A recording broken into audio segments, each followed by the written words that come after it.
For today's story, we are dealing with continuing stupid in the Michael Todd Chrisley versus Without a Crystal Ball lawsuit. We've covered this lawsuit many times, and the stupid continues to go with motions to dismiss and everything else because, I don't know, we have nothing better to do with our time, even though both parties do. Todd Chrisley has to worry about, being in prison, and Without a Crystal Ball has better things to do because her lawsuit with 7M needs more attention.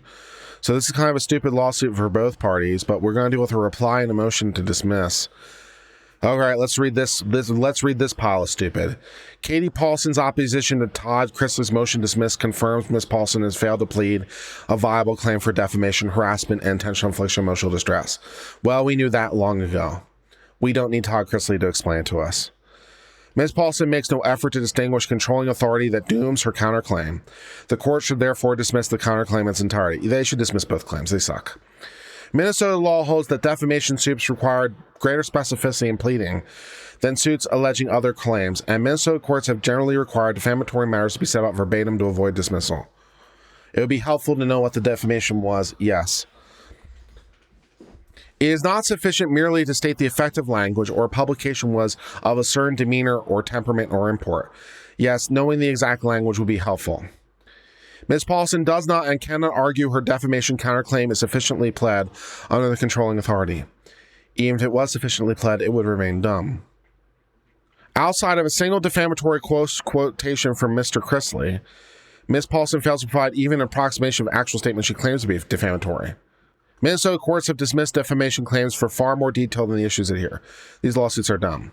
Ms. Paulson ignores the binding precedent in her opposition and instead asserts that Minnesota law does not require absolute specificity in pleading. This is true. It does not require absolute specificity in pleading, but it requires some particularity in pleading. See, this is a classic problem. It's like, oh, it doesn't require absolute pleading, therefore I can do anything. No, it doesn't have to be perfect. It doesn't have to be absolute. It doesn't have to be complete, but it has to be particularized. All right. But the rule discussed above is entirely consistent with Minnesota's liberal notice pleading standard. Absent some indication of what Mr. Chrisley is alleged to have said when and to whom, Mr. Chrisley lost notice sufficient to defend themselves. Ding, ding, ding, you have a winner. Right? Even under like a notice pleading standard, you have to put them on notice of what you're suing over. And so telling them the defamatory things would be a great start. And here Minnesota appears to require that level of specificity, which is probably required in any event. So, yeah, the problem is exacerbated by the fact that Ms. Paulson apparently bases her claim against Mr. Chrisley not only in Mr. Chrisley's own specified statements concerning Paulson, but also made on unspecified statements made by and about third parties. That doesn't work at all. You can only sue them for what they did, amazingly enough. The third-party context might inform what they did, but you can only sue for what they did. The uncertainty this creates illustrates precisely why courts in Minnesota and other jurisdictions require a plaintiff bringing a defamation claim to identify allegedly defamatory statements with reasonable specificity. Yeah. Ms. Paulson cites no authority to excuse inadequate pleading. Held that a claim for defamation is sufficient to survive a motion to dismiss when a plaintiff pleads sufficiently to put the defendant on notice he participated in the commission of defamation. Neither that holding nor anything like it appears in either case. So she is just making up case law now? Did she put something in quote marks saying it came from a case when it didn't come from the case? Did she, or are they putting in the quote marks in place? Who's putting the quote marks in place? So someone is doing a bad, and I'm not sure who it is. Someone is doing a bad. Either Paulson is doing a bad for putting it in quote marks in the first place. If it didn't come from a case verbatim, you can't put it in quote marks. That's wrong. So either Paulson put it in quote marks, in which case it's bad, or Chrisley is quoting her and making it seem like it was that when it wasn't. So someone is doing a bad here and playing fast and loose with the citations, which courts really hate. Moreover, when Paulson seems to suggest defamation per se is exempted from general rule regarding pleading claims to defamation, that's plainly not the case. I know that doesn't even make sense. Defamation per se doesn't take you out of the pleading requirements except for one element of the pleadings. Damages. That's all that it does. Defamation per se removes one element from your pleading. Now, please take note, you're going to have to prove it eventually, because if you don't prove it eventually, all you're going to get is nominal damages, namely $1.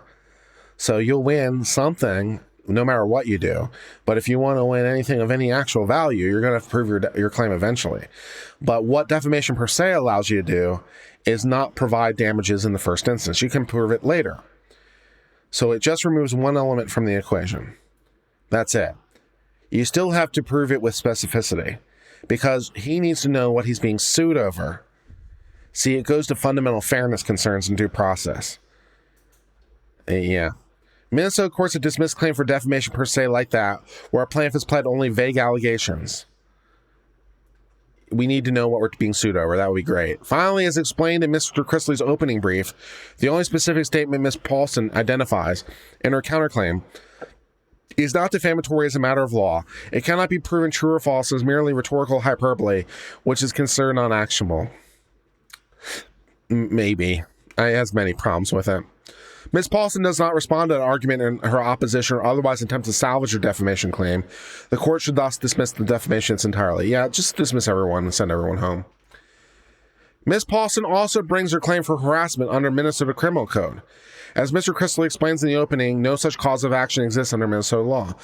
Apparently in Minnesota, you can't simply convert a criminal action into a civil cause. Some places you can, but apparently Minnesota is not one of them. You can't convert a criminal section into a civil cause. You need some separate authority for that. Ms. Paulson does not contend otherwise in her opposition brief. Indeed, she does not mention her claim for harassment and apparently abandons it. It should be dismissed. As Mr. Chrisley explains in his opening brief, a plaintiff bringing a claim for intentional infliction of emotional distress must plead facts showing that she suffered severe emotional distress. That would be one of the many elements, yes. Generalized complaints of distress are insufficient to amount distress beyond what a reasonable person could be expected to endure, and conclusory statements are insufficient to survive a motion to dismiss. It's dumb. It's all dumb. Ms. Paulson's bare assertion that she suffered general damages, including emotional distress and mental suffering, fails to support an IIAD claim. I would tend to agree. IIAD requires something more specific than generalized distress, generalized suffering. It's a high standard. Ms. Paulson does not respond to this argument in her opposition or address the controlling authority that requires dismissal of her claim. Even had Ms. Paulson adequately pled severe emotional distress, she does not plead the extreme and outrageous conduct. That too. Ms. Paulson alleges that Mr. Chrisley encouraged others to bring lawsuits against her and incited third parties to the point that anonymous individuals swatted her. But as explained in Mr. Chrisley's opening brief, the Minnesota Supreme Court has held this does not amount to extreme and outrageous conduct where defendant himself makes frequent threats to bring a lawsuit or file false reports. Also, it's unrelated activity of third parties.